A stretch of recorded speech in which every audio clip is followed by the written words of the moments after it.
네, 하나님의 말씀 잠언 24장 30절부터 봅니다.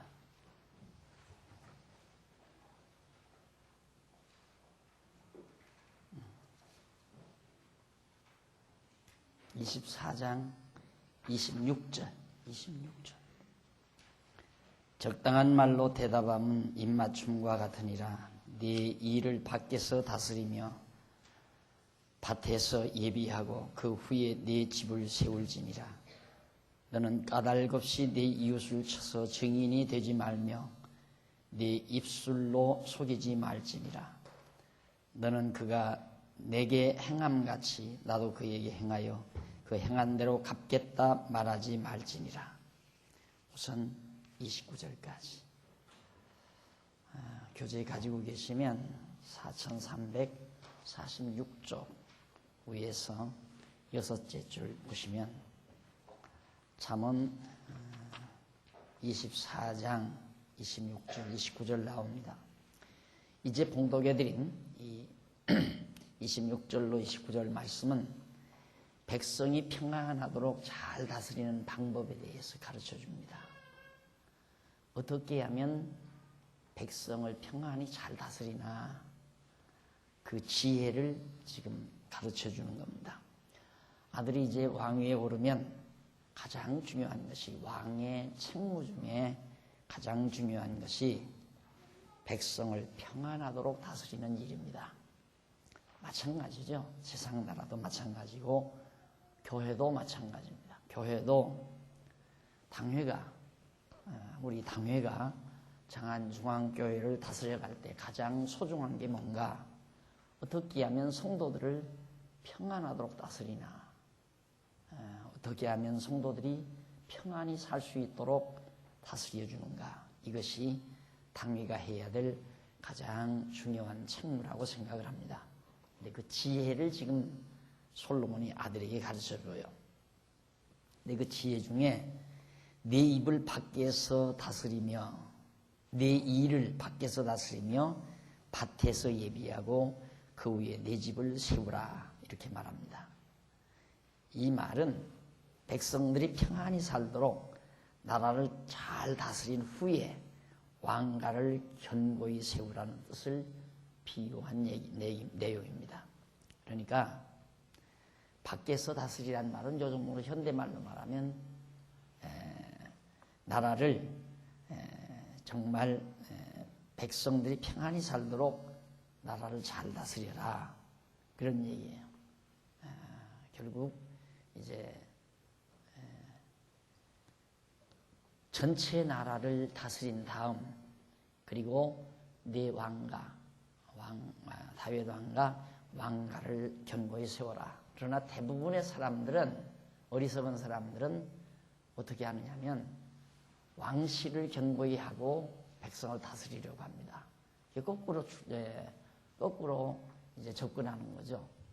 우선 자기가 거처하는 왕실을 견고히 하고 왕실을 부요하게 만들고, 그리고 이제 백성을 편안히 살도록 다스리려고 하는 것, 그것이 보편적으로 인간들이 생각하는 보편적인 생각입니다. 그러나 솔로몬이 아들에게 가르쳐주는 지혜는 우선 백성을 편안히 해주라, 이 말이에요. 백성을 편안하게 나라를 다스리면 그 다음 왕가는 견고히 세워져 간다, 그 얘기죠. 훨씬 합리적인 얘기 아닙니까? 그러나 인간의 본능은 우선 자기부터 해결하려고 그러죠. 자기 주변부터 견고히 하고 그 다음 이제 백성들을 생각하는 그런 생각을 하지만 아들에게 너는 그러지 말라. 백성들을 평안히 다스리면 내 왕가는 견고하게 세워져 간다, 그런 뜻입니다. 그러면서 너는 까닭없이 내 이웃을 쳐서 증인되지 말며 내 입술로 속이지 말라고 했습니다. 그러니까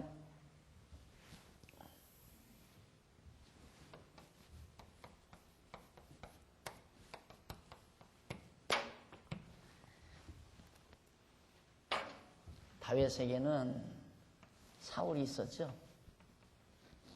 사울이 있었고 솔로몬에게는 아도니아가 있었고, 그 다음 이제 여로보암에게는 르호보암에게는 여로보암이 있습니다. 대적자가. 예, 하나님께서 꼭 이렇게 다윗의 대적자 사울을 세우시고 솔로몬의 대적자 아도니아를 세우고 르호보암의 대적자 여로보암을 세우고, 그런데 중요한 건 뭐냐면 사울이 다윗보다 사람이 보기에는 강합니다. 세죠. 세력이 셉니다. 뭐 왕권을 가지고 있고 군대들을 엄청 지니고 있고, 그런데 이제 다윗은 살구로 미움을 받죠. 다윗은 힘이 없습니다. 그래서 망명 생활을 많이 하게 되죠. 그래도 다윗이 승리를 했어요. 솔로몬도 마찬가지입니다. 솔로몬은 나중에 서자죠. 밧세바의 몸에서 나중에 첩으로 얻어들인 밧세바의 몸에서 난 서자로서, 아도니아는 원자 장손이고, 그리고 아도니아는 벌써 나이도 많고 세력을 벌써 많이 구축했고, 솔로몬은 그런 세력도 하나도 없고, 여기도 르호보암도 마찬가지다. 르호보암은 한 지파 남지밖에 안 되고, 여로보암은 10지파 반을 지니고 있고, 하나님께서 이렇게 꼭 대적을 세우는데 강한 대적을 세우고 약하게 만든다. 그리고 약한 자를 들어서 승리케 만드는 것이 하나님의 계시 방법이죠. 그것은 바울도 말했지만 약한 자를 들어서 강한 자를 부끄럽게 하고 미련한 자를 들어서 지혜롭다고 자고하는 자를 부끄럽게 하신다. 그것은 하나님의 능력을 드러내시기 위한 하나님의 섭리인 겁니다. 그렇기 때문에 솔로몬이 지금 하는 말은 르호보암에게 너 원수를 멸망시키기 위해서 악평하지 말라 이 말이에요. 그 어리석은 일이다. 그러니까 까닭 없이 네 이웃, 여기서 네 이웃이란 바로 주변 나라, 여로보암뿐만 아닙니다. 그 주변에 여러 나라들, 에돔이라든가 암몬이라든가 기타 여러 나라들이 있는데, 그런 나라들을 내가 그렇게 거짓 증거 해가지고 권모술수를 쓰지 말라. 그러니까 쉽게 말하면 요즘으로 용어로 말하면 외교 정책을 순수하게 해라. 진실되게 해라. 순간 모면하기 위해서 거짓말로 그렇게 땜질하고 그런 식으로 해서 순간을 모면하려고 하는 어리석은 생각을 하지 말라.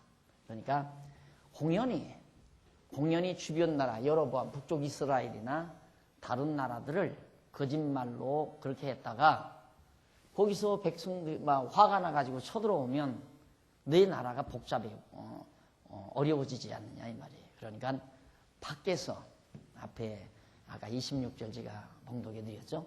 26절에 내 일을 밖에서 다스려라. 외교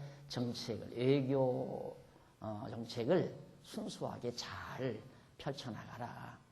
그렇게 내가 권모술수를 써서 이웃을 망하게 하려고 그런 장난 치지 말고 순수하게 해나가라. 그래야 백성들이 편안하지. 어쨌든 주변 나라에서 쳐들어오지 않아야 편안하지. 일본 보십시오. 뭐 요즘 경제 좀 소생해서 이제 백성 좀 먹고 살 만한데, 그 쓸데없이 왜 막 역사 왜곡을 하고 막 주변 나라들의 감정을 사고, 지금 큰 고비 지금 막 화가 났잖아요. 중국이 화가 나서 내일 모레는 막 전국적으로 일본 반일 데모를 한다고 그러는데, 그렇게 되면 일본은 코너에 걸리죠. 그런 것들이 다 국가와 국가 관계에 신의를 쌓지 못해서 공연히 자기네들이 과거에 저질러 놓은 죄악, 저질러 놓은 2차 대전 때 자기네들이 저질러 놓은 죄를 늘 그걸 반성하고 뉘우치고 용서받을 생각을 하지 않고, 주변 나라들이 그 일 때문에 자기들을 앙심을 품고 있을 거다. 그러니까 우리는 어서 무장을 더 국력을 강화시켜서 도리어 우리가 먼저 선수를 쳐야 된다. 이런 식의 악랄한 생각을 가지기 때문에 지금 백성들이 불안해하잖아요. 일본 백성들. 그러니까 나라를 다스리는 자는 우선 이웃 나라들과의 우호 관계가 잘 이루어져서 백성들로 하여금 편안하게 해야 한다. 네가 인간의 방법과 수단으로 이웃을 음해해가지고 거짓 증거에서 멸망시키려고 하는 그런 증인이 돼서는 안 된다. 그리고 네 입술로 속이지 말라 하면서 거짓은 오래가지 못한다 이거죠. 진실은 순간은 손해보는 것 같아도 진실은 절대 오래간다. 오래 지속된다 이 말이에요. 거짓은 순간은 일어나는 것 같지만 쉽게 들통나게 되면 쉽게 다 망가져버리는 거죠. 친구 관계도 그러잖아요. 진실된 친구 관계는 오래오래 갑니다. 그러나 순간 아첨에서 사귀어 놓은 그런 친구들은 쉽게 떨어져 나가죠. 또 오래 갈 수가 없고 그거나 똑같은 겁니다. 그래서 솔로몬은 아들에게 백성들을 편안하게 다스리는 방법은 이웃 나라들과 좋은 진실된 외교 관계를 잘 이루어 가야 된다 하는 뜻에서 지금 말하고 있는 거죠. 그런 다음에 왕가를 견고히 세우라. 백성들이 편안히 살지 못하는 왕가가 아무리 튼튼하게 견고하게 한들 오래 가겠느냐는 말이죠. 그 왕권은 오래 갈 수가 없는 겁니다. 그러니까 대부분 어리석은 통치자들은 우선 권력 잡게 되면 자기 위치부터 구축하기 위해서 막 부정축제를 하고 그다음 권력형 부정행위를 해서 막 돈을 많이 쌓아놓고 그렇게 해서 정치자금 만들어서 오래도록 편안하게 나라를 다스리려고 그렇게 하지만 그게 어리석은 거죠. 지혜로운 통치자는 우선 백성들을 편안히 살게 만들어 놓으면 따라서 왕가는 견고하게 세우게 되어진다.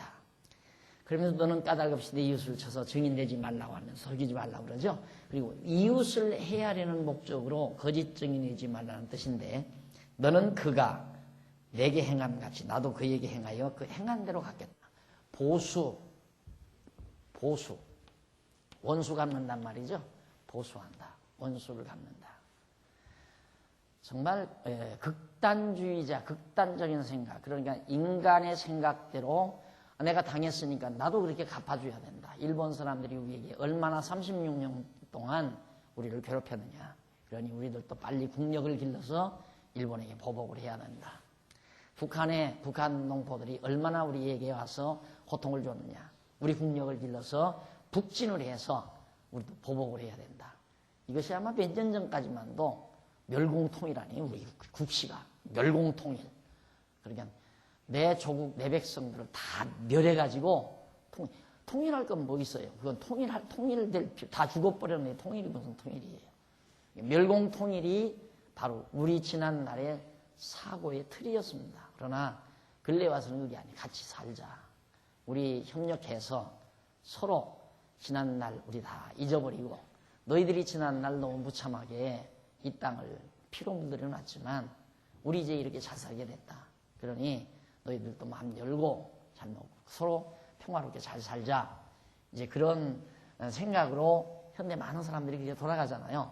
그러듯이 솔로몬이 지금 아들에게 하는 말입니다. 너 많은 걸 이 사람들을 이 북쪽 이들로 인해서 또 주변 나라들로 인해서 어려움을 많이 당했을 때 보복하자, 보수하자, 갚자.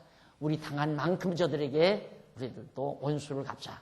이런 생각하지 말라. 왜? 원수 갚는 것이 하나님께 있다고 그랬어요. 다른 데 보면 성경에 보면 너희 원수 갚으려고 하지 말라. 원수 갚는 것이 하나님께 있다. 증인이 여기 다 있잖아요. 다윗이 사울을 죽일 수 있었지만 안 죽였어요. 너그럽게 대해서요. 그런데 사울은 이방인의 손에 죽었어요. 그다음 또 솔로몬도 아도니아가 솔로몬을 멸하려겠죠. 멸할 수밖에 없죠. 자기가 왕 됐으니까 이제 솔로몬 죽여버리면 자기 왕권은 튼튼해지잖아요. 근데 솔로몬은 대항하지 않았어요. 근데 자연스럽게 솔로몬이 왕위에 오르고 아도니아는 죽어버리고 말았습니다. 그러니까 이거 왜 그러는가? 이게 하나님이 정하신 뜻이니까 정하신 뜻이 아닌 이들은 다윗이 죽이지 않아도, 솔로몬이 멸망시키지 않아도, 르호보암이 멸망시키지 않아도 여로보암 왕가가 망해버렸잖아요. 조금 가다가 다 망했어요. 다. 그러니 원수 갚는 것 하나님께 있다. 그러니 내가 원수 갚으려고 하지 말라. 이제 이런 말과 같은 얘기입니다. 내가 당한 만큼 나도 그에게 행한 대로 갚겠다. 이런 말, 이런 생각도 하지 말라. 이웃이 행한 대로 보복하여 원수를 갚으려고 하지 말라는 뜻인데, 이렇게 솔로몬은 아들에게 백성이 평안하도록 잘 다스리는 방법이 바로 요 몇 가지 이제 말씀드렸죠. 이웃 나라들과 화목을 유지하고, 진실되게 거짓 증언하지 말고, 그리고 이웃으로부터 서령 억울함을 당했어도 그걸 보복하려고 생각하지 말라. 바로 하나님께 속한 자, 하나님의 언약, 복 있는 자죠. 이게 다 복 있는 자. 이쪽에 속한 자들은 이게 복 있는 자니 복 있는 자. 왜?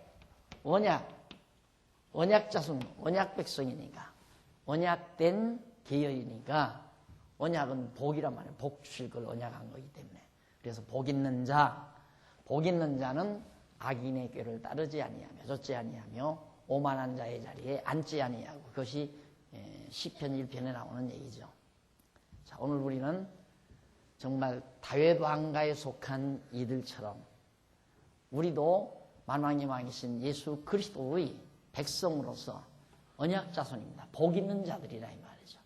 그래서 우리가 이제 솔로몬이 이렇게 말하듯이 백성을 잘 다스리는, 행복하게 편안하게 살 수 있도록 다스리는 몇 가지 방법, 이것은 우리들이 늘 명심해야 될 중요한 대목이라고 그렇게 생각을 합니다. 그 다음 30절로 34절에 보면 나라를 지혜롭게 잘 다스리는 지혜에 대해서, 어떻게 하면 나라를 지혜롭게 잘 다스릴까? 정치학이죠.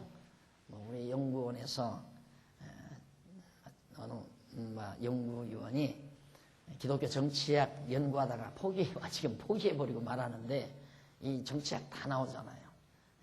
어떻게 하면 나라를 잘 다스리는가? 솔로몬은 아들에게 이렇게 말합니다. 내가 증왕에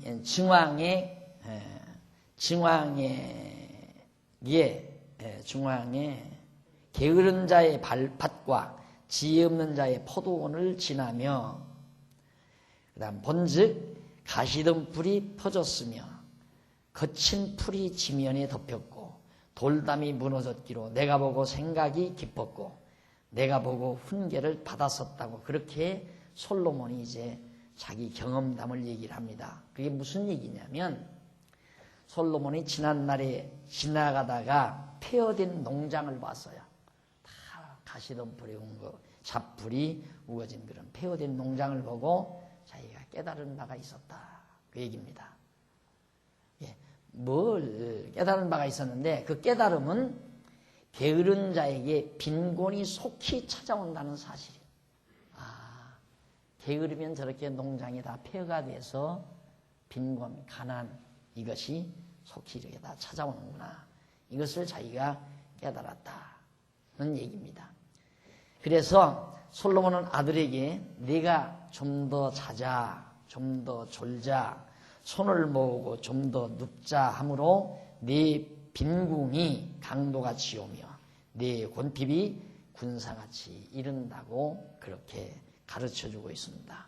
이는 장차 다윗 왕가의 왕위에 오르게 되면 백성이 편안하게 살아가도록 나라를 부지런히 잘 다스리라는 그런 뜻으로 비유해서 말한 겁니다. 농장, 이게 이제 농장주는 하나의 왕과 같은 거고, 농장은 백성들이 거하는 나라를 비유해서 어떻게 저렇게 농장이 폐허가 됐을까? 농장주가 게으르면 저렇게 농장이 폐허되듯이 나라의 임금, 나라를 다스릴 왕위에 올라 주색 잡기나 하고 밤낮 술이나 취하고 오락이나 즐기고, 이렇게 통치자가 왕이 그렇게 행동한다면 백성들은 다 폐허가 되고 가난에 휩싸이게 되겠구나. 이런 생각을 솔로몬이 했다는 겁니다. 그러니까 솔로몬아, 너 나라를 지혜롭게 잘 다스리려면 부지런해야 한다. 부지런히 하나님의 뜻을 구하면서 백성들을 잘 돌보라. 그런 뜻이죠. 그러면서 이제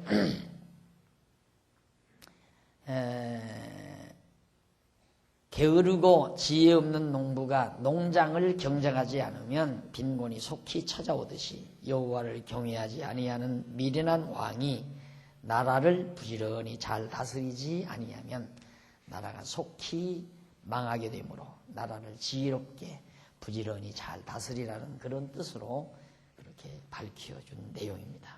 그러니까 여호와를 경외하는 왕은 부지런히 백성들을 돌보고 다스리라.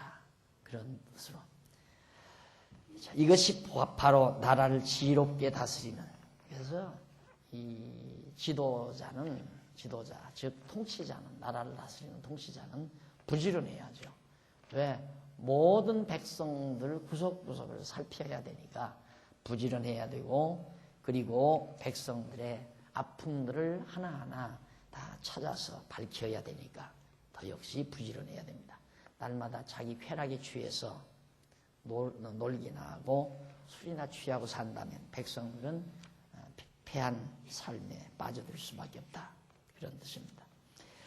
자, 이상과 같이 이제 솔로몬은 아들에게 공정하게 부지런히 지혜로 다스림이 있어서 훈계에 대한 자문을 가르쳐 줬는데,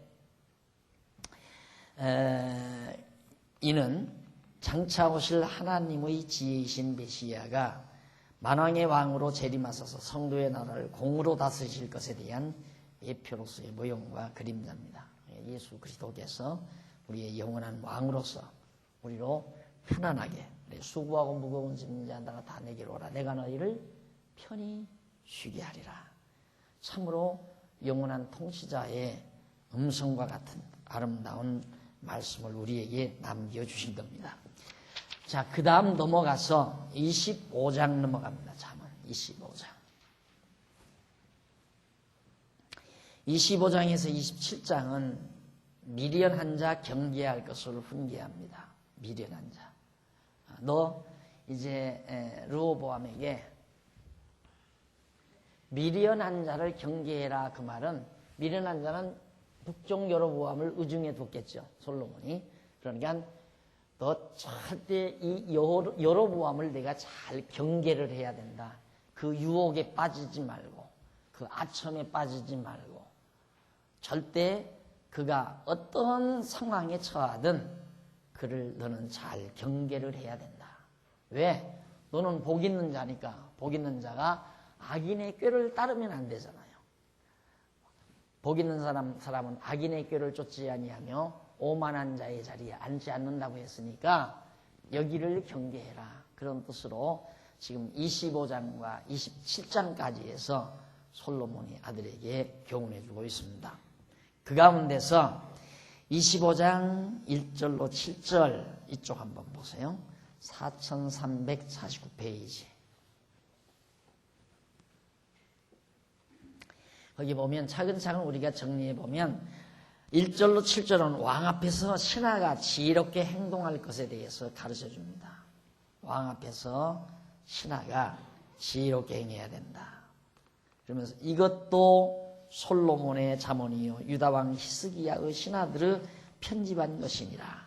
그러니까 솔로몬이 남겨놓은 잠언인데 유다왕 히스기야 때 히스기야 신하들이 그 솔로몬의 잠언들을 이렇게 편집해서 엮어놓은 것이 바로 지금 25장 1절 이하의 잠언이다. 근데 2절에 보면 이를 숨기는 것은 하나님의 영화요 이를 살피는 것은 왕의 영화니라. 이게 무슨 뜻인가? 이를 숨기는 것은 하나님의 영화고 이를 살피는 것은 왕의 영화라고 그랬는데 한번 넘어가서 4350페이지 보십시다. 위에서 두 번째 줄 1절 거기 나오죠. 후대까지 이제 왕의 사실 전해준 내용인데 거기 편집판이라는 말이 나와요. 편집판. 그 밑에 위에서 한 10번째 줄 보면은, 11번째 줄 보면은, 아타크라고 하는 히브리어가 나오죠. 그게 우리말로 편집한이라고 번역된 거예요. 편집했다. 아타크라는 말인데, 이는 옮겨 쓰다. 그대로 옮겨 쓴 거예요. 편집했다는 것은 옮겨서 이렇게 짜놓은 것을 말하지, 자기네들이 어떤 의견을 더 덧붙이거나 고치거나 그거 아니라는 뜻이에요. 그래서 잘못하면 편집서를 하게 되면 편집자의 의견이 많이 가미되는 것으로 그렇게 착각하면 합니다. 그대로 옮겨 써놨다. 그리고 이제 2절로 7절 그 밑에 거기 보면 이를 숨기는 것은 하나님의 영화며 이를 살피는 것은 왕의 영화라고 했는데, 여기서 숨기는 것은 히브리 원문으로 사타르라고 해요. 숨기다, 사타르라고 하는데, 이는 숨기다 또는 비밀이라는 뜻입니다. 비밀, 숨기다, 비밀 같은 뜻이죠. 하나님의 오묘한 비밀을 말합니다. 이렇게 숨기는 것, 이것은 하나님의 오묘한 비밀, 우리말 번역에서 그냥 하나님의 오묘한 비밀은 이랬으면 쓰는데, 숨기는 것 이렇게 버리니까 말이 이상해요. 뭘 감추는 것은 하나님의 영화고, 뭐 드러내는 것은 뭡니까? 이를 살피는 것은 왕의 영화다 그러는데, 그게 아니고, 여기서 살피는 것은 하카르라고 해요. 또 하나 나오죠, 히브리어. 이는 꿰뚫다 또는 찾다, 이렇게 감추어진 걸 찾다라는 뜻이에요. 다시 말해서 하나님의 오묘한 비밀을 찾아 지혜를 얻는 것. 아주 정확한 번역이죠. 그렇게 번역을 해야 이 말이 우리에게 의미가 다가. 안 그러면 숨기는 것은 하나님의 영화요, 살피는 것은 왕의 영화니라. 이게 무슨 말이에요? 도대체 알 수가 없잖아요. 알 수가 무슨 뜻인지를 모르는 거죠. 그러나 히브리 원문을 정리해 보면 그게 아니라 하나님의 오묘한 비밀을 찾아서 그 뜻을 드러내는 것, 그것이 바로 왕의 영화다. 그러니까 왕은 항상 자기 뜻을 펼치려 하지 말고 하나님의 뜻을 펼치려 해야 된다, 그런 뜻이에요. 하나님의 뜻이 무엇인지를 알아서. 마찬가지죠. 우리 당회가, 장안중앙교회 당회가 바로 장안중앙교회를 다스리는 자들인데, 다스리는 일을 하는데, 우리 당회가 항상 하나님의 선하신 뜻, 감추어진 그 깊은 오묘한 비밀을 찾아서 그 뜻을 성도들에게 알려주고 그 뜻대로 교회에게 펼쳐나가는 일을 하지 않는다면 그건 당회로서 큰 잘못을 범하는 거죠. 도리어 반대로 인간이 자기 사상, 자기 철학, 자기의 꿈, 이상, 내가 한번 이런 이상과 이런 사상을 내가 한번 펼쳐봐야 되겠다. 그래서 박용기의 사상이라든가 어느 장로님의 인생 철학이라든가 이런 것들을 교회를 통해서 펼쳐나가려고 한다면 그건 정말 매우 잘못된 겁니다. 예, 제가 시종일관 목표를 시작하면서 지금까지 성경만 계속 연구해서 여러분들에게 가르쳐드리는 이유는 교회란 하나님의 감추어진 비밀이 드러내지는 곳이거든요. 하나님의 비밀을 드러내는 곳, 감추어진 비밀, 하나님께서 드러내신 당신의 뜻을 성도들에게 다 알게 해서 그 뜻을 알면 성도들이 그 뜻을 따라 살 거 아니에요. 그것이 곧 교회가 해야 될, 또 지도자들이 해야 될 중요한 임무다.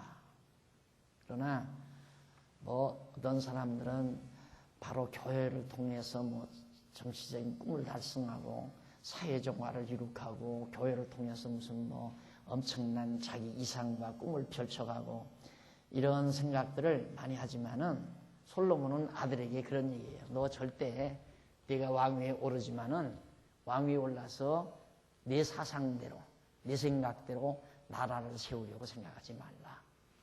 하나님의 그 숨은 비밀의 말씀을 깊이 깨달아서 그 뜻을 온 백성들에게 잘 펼쳐서 하나님의 뜻이 땅 위에 이루어지기를 바라는, 우리가 늘 기도하잖아요. 뜻이 하늘에서 이루어진 것 같이 땅에서도 이루어지이다. 하나님의 나라가 이 땅에 이루어지기를 바라는, 그것이 곧 왕이 해야 될 중요한 임무다. 그런 뜻으로 지금 말해준 겁니다.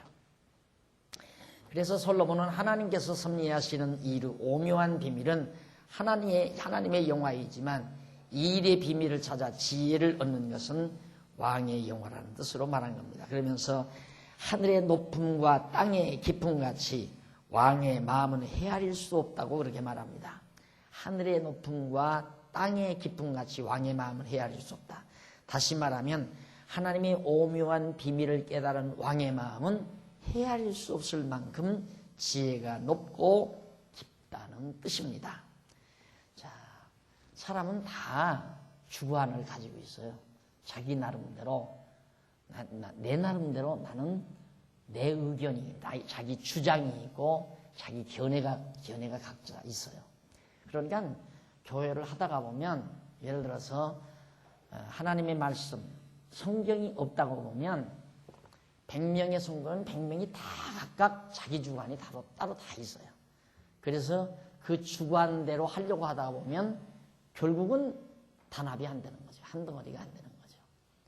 그래서 가장 이 나라 남쪽 다윗 왕가가 매우 중요한 것은 계속해서 다윗의 뒤를 이어 왕이 되는 이 왕들이 절대 다른 이념이나 다른 사상을 가지면 안 돼요. 철저히 하나님의 뜻, 하나님의 감추인 비밀을 깨달아서 그 뜻대로 백성을 다스려 나가야, 그래야 나라가 편안한 거 아니에요. 그래요. 왜? 어차피 하나님은 이 나라를 하나님의 뜻대로 이끌어가려고 하는 거니까 하나님의 뜻을 따라가면 세상 편안하고 좀 잘 되져 가는 거라고 말입니다. 그래서 솔로몬이 아들에게 지금 그런 얘기를 하는 겁니다. 오늘날 지상의 교회가 다양한 모습으로, 어떤 교회들은 정치 집단 같기도 하고, 어떤 교회들은 어떤 예수의 이름을 빙자해서 엄청난 영화와 영광을 누리는 그런, 이번에도 여러분 실제로 텔레비를 보고 뉴스를 통해서 봤지만은 400만이 모여드는 인류 역사상 아마 전무후무할지도 몰라요. 그런 영화가 어디 있습니까? 한 노인이 죽었는데 세계의 모든 큰 거성들이, 나라 순회들이 모여들고, 그리고 수백만 명이 400만의 인파가 모여서 조문을 하는 그런 영화가 지상에 어디 또 있겠어요. 그런 영화를 맛보는, 그런 하나님의 이름을 빙자해서 그런 영화를 맛보는 단체들도 있고. 왜? 인간의 생각대로 해가기 때문에 그래요. 다 각자 인간의 생각대로. 그러나 하나님의 뜻, 하나님의 감추인 비밀, 그것은 성경 속에 있잖아요. 하나님의 계획된, 작정된 계획은 우리 안에 성경으로 다 밝혀진 거란 말입니다. 물론 이때는 하나님께서 다윗에게 언약했지만 앞으로 되어질 일을 다 하나님 섭리 뜻 가운데 다 정해져 있다 이 말이죠. 그 비밀을 찾아서, 네가 그 비밀을 찾아서 지혜를 얻는다란 말은 여호와 하나님이 우리 남쪽 유다 다윗 왕가를 영원히 견고케 하리라고 하는 하나님의 약속, 그걸 믿고 여호와 하나님을 경외하는 그 지혜, 그걸 얻는 것이 왕의 영화다 그 말이에요. 자, 오늘 우리도 항상 모든 삶을 통해서 하나님 여호와 경외하기를 배우고 여호와를 경외하는 지혜를 얻는 것이 바로 우리의 영화요 기쁨이라고 볼 수 있습니다. 여호와를 경외하는 지혜가 없이는 우리는 늘 부딪히는 상황에 따라서 많은 고통과 괴로움과 갈등을 겪게 마련이기 때문에, 그러나 여호와 경외하는 믿음만 있다면, 여호와 경외하는 지혜만 있다면 나에게 사울과 같은 대적이 있어도 너그러운 마음으로 살아갈 수 있고, 아도니아와 같이 성급하게 앞서서 성공하는 자가 있어도 부러울 것 없는 거고, 여로보암과 같이 강한 세력을 가지고 난리를 쳐도 그것 때문에 두려워하거나 겁낼 필요도 없는 거고, 그것이 여호와를 경외하는 자가 누릴 수 있는 지혜입니다. 지혜가 없이는 그러지 않을 수가 없거든요. 생각해 보십시오. 내가 만약에 지혜가 없다면, 하나님도 믿지 아니하는 내 동기동창이 하나님도 안 믿고 완전히 우상 섬기는 자들인데 사업이 왕성하고 잘 돼간다 이거예요. 그 얼마나 배 아파서 어떻게 살겠어요? 열불나고 배 아파서. 동창회 나오라면 그 인간 보기 싫어서 나가기가 싫을 거고요. 그런 내가 얼마나 괴롭게 되냐, 그렇게 생각하는 내가. 그러나 여호와 경외하는 자는 이제 말씀드려요. 지금 사울에게 쫓겨서 피신당하는 처절한, 인간의 눈으로 볼 때는 처절한 몸이죠. 안 그래요? 사울은 당당한 모습이고 주기로 쫓아다니니까 많은 군대들을 데리고, 그런데도 사울을 너그럽게 용서할 수 있는 대단히 큰 마음 가지고 살잖아요. 이것이 어떻게 다윗만 그럴 수 있다고 생각하냐 이 말이에요. 우리도 가능한 거예요.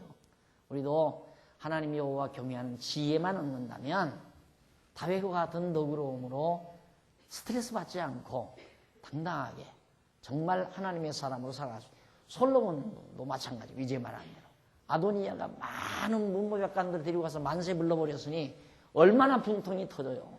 아버지가 자기 왕위에 세울 줄 알았는데 엉뚱하게 형이 왕이 돼버렸으니까 억울하고 분하고 밤새껏 잠 못 자고 눈이 퉁퉁 붓도록 울었을지, 울 수밖에 없잖아요. 인간적으로 볼 때는. 그러나 솔로몬 그런 거 없어요. 그런데 하나님께서 다 처치할 자 처치해버리고 올려놓을 자 올려놓으시고, 르호보암도 마찬가지고 여러분 상대에서. 이게 바로 지혜입니다. 그래서 지난번 우리 권사회 강남로의 권사회 연합회 때에도 지혜로 세우는 교회, 지혜로 세우는 교회라고 하는 주제로 제가 강의를 했습니다만, 바로 그 지혜로 교회가 서지는 거예요. 그 지혜로. 그러니까 그런 지혜자들이 모여서 서로 사귀고 친구가 되고 서로 함께 주의 이름을 찬양하고, 그리고 그 소중한 지혜를, 진리를 잘 간수해서 다 자라나는 후대들에게 차근차근 잘 가르쳐주는 그런 소중한 일을 맡아서 해가는 것이 바로 교회가 하는 일이라 이 말이죠. 교회는 지혜로 세워가는 것이다. 가정도 마찬가지입니다. 가정도 뭐든지 지혜로 세운다. 내 인격도 지혜로 세우고, 내 가정도 지혜로 세우고, 내 교회도 지혜로 세우고, 여기는 다윗왕국 이 나라도 지혜로 세운다. 그런 뜻이. 그러면서 하늘의 높음과 땅의 깊음 같이 왕의 마음을 헤아릴 수 없다고 했는데, 다시 말하면 하나님의 오묘한 비밀을 깨달은 왕의 마음, 누가 헤아려요? 아무도 헤아릴 수 없죠. 그러니까 지혜를 얻은 자만이 지혜자를 알아본다고 하잖아요. 지혜자만이 지혜자를 알아본다. 그러니까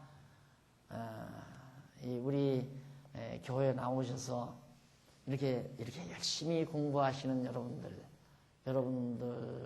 이렇게 열심히 공부하면서 지혜를 얻고 살아가는데, 막상 우리 교회 처음에 딱 나오면 막 이것도 답답하고 저것도 답답한 거예요. 막 이것도 이렇게 하고 저것도 저렇게 하고 막. 그래서 우선 막 일하려고 하는데 열심을 내려고 하다 보면 꼭 실족하는 경우를 참 자주 보게 됩니다. 그래서 제가 처음 오시는 분에게 당부까지 하거든요. 절대 일하려고 하지 마시라고. 일부터 하려고 하지 마시라고. 일하는 게 중요한 게 아니라 공부하는 게 중요하다고. 그 말은 무슨 얘기냐면 자기 인격을 세우는 일이 먼저 중요하거든요. 지혜로 자기 인격을 가다듬는 일이.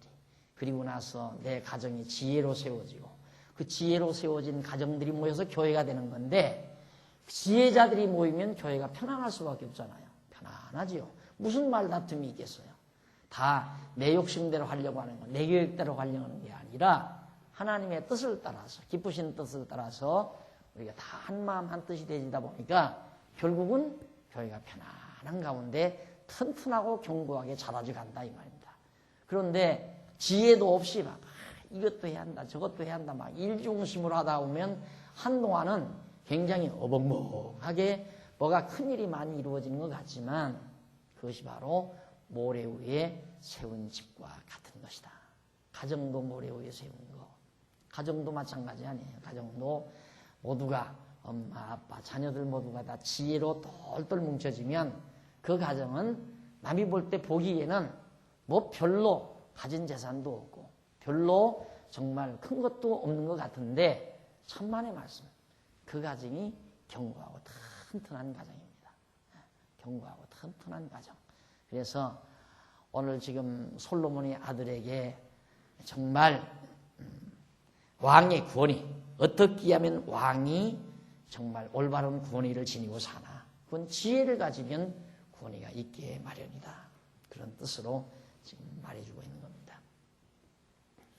그리고 은에서 찢기를 제하라고 하면서 그리하면 장색을 쓸만한 그릇이 나올 거야. 이 비유지요. 이는 왕 앞에서 악한 자를 제하라고 하며 그리하면 그 위가 의로 말미암아 견고히 설 것이다.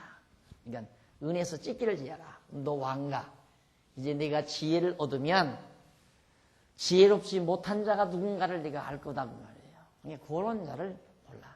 찢기를 다 골라내 버려라. 골라내 버려야 그래야 아주 튼튼하고 견고해진다. 그런 찢기가 골라진 은이라야 장색이 어떤 물건을 만드는 자가 쓸모있게 쓸 수가 있는 것이다. 그리고 쓸만한 그릇, 좋은 그릇을 만들 수 있는 거고요. 이 하나의 비유를 들어서 말하는 겁니다. 그리하면 그 위가 의로 말미암아 견고할 것이다. 나라 위, 왕위가, 위가. 그러니까 여기도 그러잖아요. 솔로몬 때 여로보암이 솔로몬의 신복이에요. 신복인데 나가잖아요. 나간다 이 말입니다. 이제 참 정확하죠. 예를 들어 지혜자들로 당회가 구성이 됐다. 그런데 혹시 그 당회원 중에 지혜롭지 못한 자가 있다.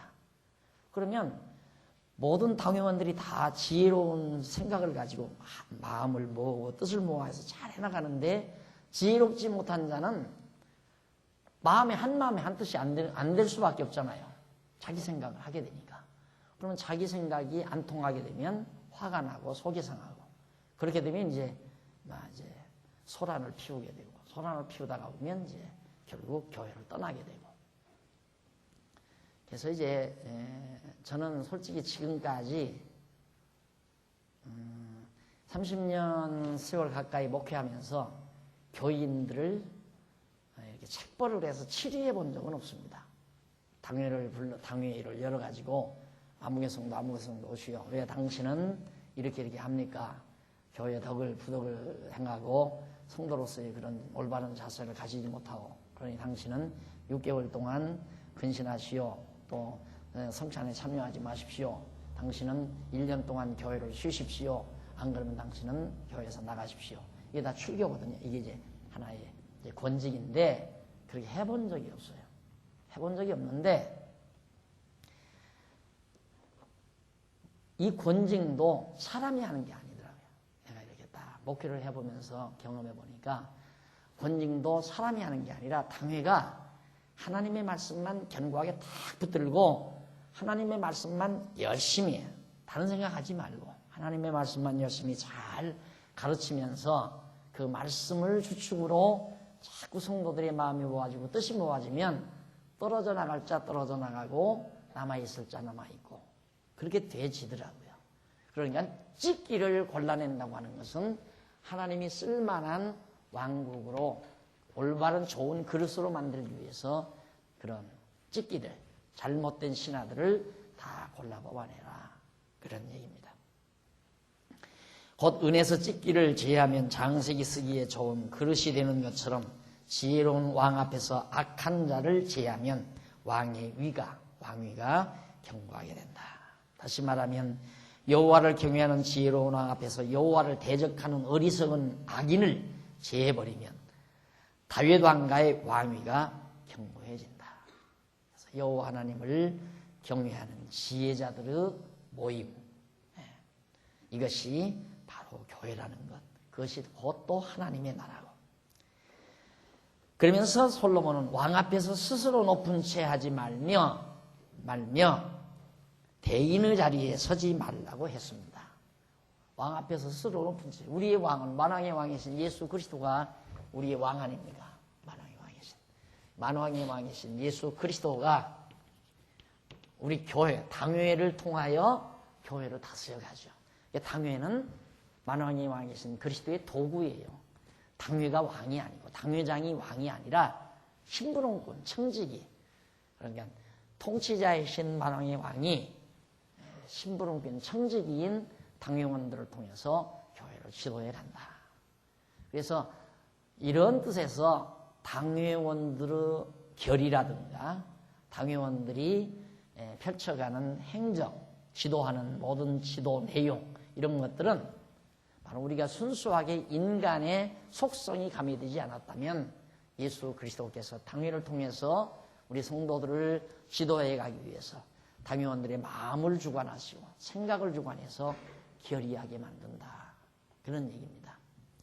얼마 전 우리 당회에서 항상 우리 장로님들이 마음 아파하는 게 중간에 우리 권사님들 중에 다른 교회에서 권사가 되셔가지고 중간에 우리 교회 말씀을 깨달은 다음에 우리 교회에 오셨단 말입니다. 근데 이 권사는 이제 우리 장로교헌법에 안수를 하지 않았기 때문에 얼마 전까지만도 몇 년 전까지만도 임시직이었어요. 부정기 임시직.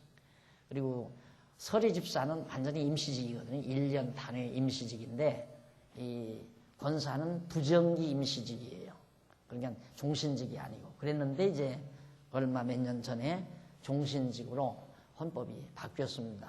그러다 보니까 우리 교회에 오신 나이 많으신 권사님들이 그냥 어떻게 해서 행정적으로 깔끔하게 정리가 안 된 상태에서 연세가 드셔서 이제는 교회 출입도 잘 못하시는 경우도 있고 이런 문제가 나타났어요. 근데 그런 문제 때문에 항상 교회를 지도해가는 우리 당회 장로님들이 마음 아파가지고 연구 끝에 지난번 당회에서 결의를 했어요.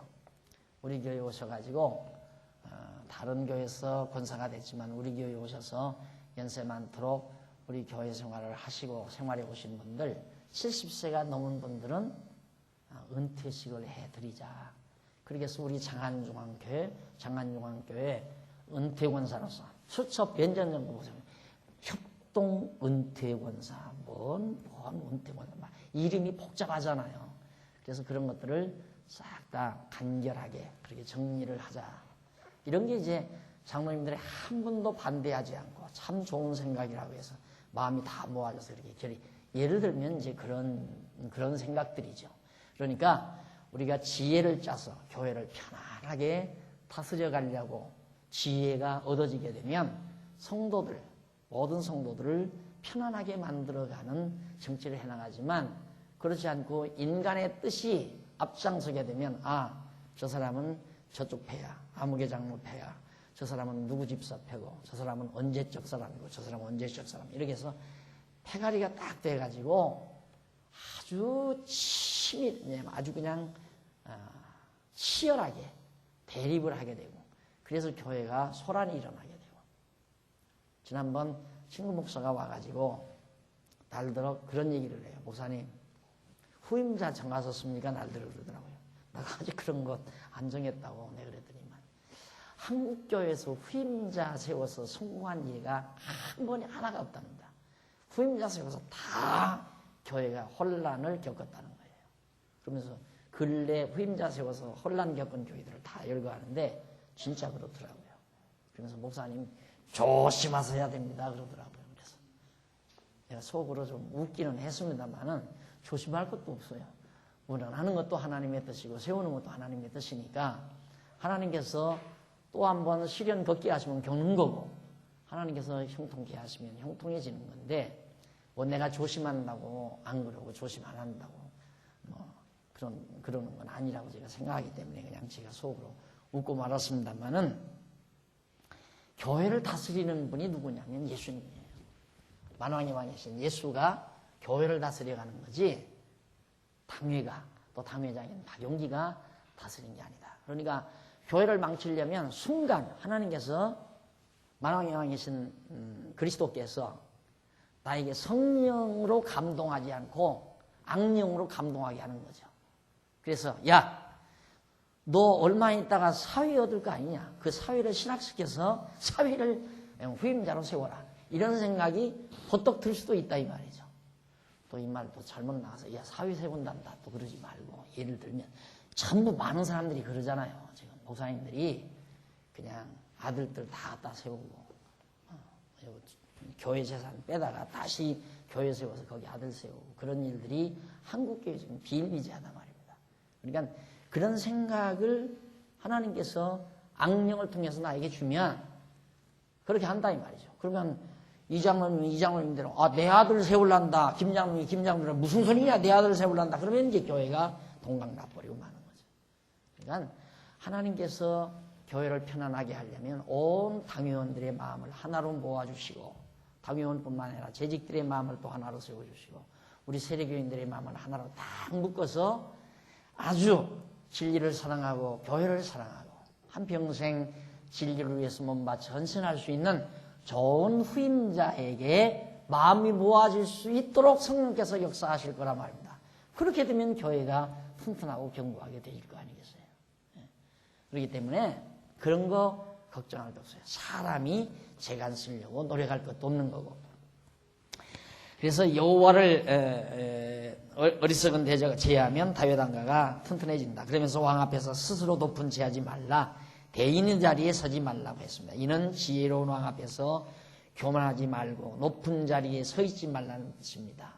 왜냐하면 사람이 너더러 이리로 올라오라 하는 것이 내 눈에 보이는 귀인 앞에서 저리로 내려가라 하는 것보다 낫기 때문이다. 그러니까 왕이 있는데 제 스스로 높은 데로 가려고 하지 말라 이 말이에요.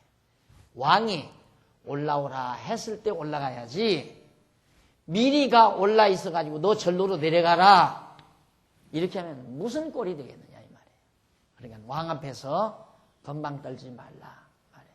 하나님 앞에서, 만왕의 왕이신 그리스도 앞에서 서로 높은 자리에 앉으려고. 교회 안에서 그러죠. 억지로 장로 되려고 그러고, 억지로 권사 되려고 그러고, 억지로 집사 되려고. 그게 높은 자리로 알고 그래요. 그걸 높은 자리라고 생각하니까. 어른이, 교회 주인이신 머리 되신 그리스도께서 어른이 저분은 꼭 장로로서 교회를 봉사해야 되겠다라고 생각하시면 성도들의 마음이 모아지게 돼 있어요. 또 당회원들의 마음도 모아주시고, 또 권사도 마찬가지고 집사도 마찬가지고. 그런데 안 됐다고 또 나는 왜 권사 안 시켰느냐, 나를 왜 집사 안 시켰느냐, 나를 왜 장로에서 뺐느냐, 이런 생각들은 다 지혜롭지 못한 상태에서 온 거예요. 지혜롭지 못한. 그게 어리석은 생각들이란 말입니다. 그래서 그런 것들도 모두가 다 지혜자이신 만왕의 왕이신 그리스도 앞에서 미련한 행위다.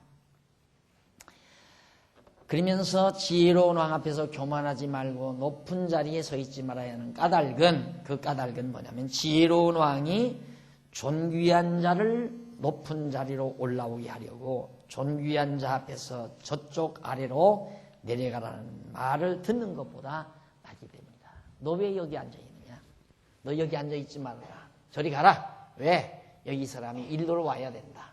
나는 내려 들여놓고 이 사람 올려놓으면 이게 무슨 꼴이냐 이 말이에요. 그러니까 스스로, 자기 스스로 높은 채 하지 말라. 그런 얘기입니다. 성실하게 정말 하나님 앞에서 살아가다 보면, 왕 앞에서 살아가다 보면 왕이 볼 때 저 사람은 신실한 관료로서 백성들을 사랑하고 백성들을 위해서 봉사할 자라고 인정되면 왕이 픽업을 해서 일을 시키는, 장관을 시키고 그러는 거 아니겠어요? 그와 마찬가지로 교회도 역시 그런 거다. 역시 또 다윗 왕도 역시 그런 거고요. 자, 그 다음 이제 25장 8절로 19절 나오는데 이웃의 다툼 및 이웃을 대하는 말에 대해서 가르쳐줍니다. 그러니까 이웃은 여기서 주변 나라들, 이웃 나라들을 뜻하는 얘기입니다. 이 부분 다음 시간 다 됐죠? 다음 시간 우리 공부하도록 하고 오늘 강의 여기까지 마무리합니다.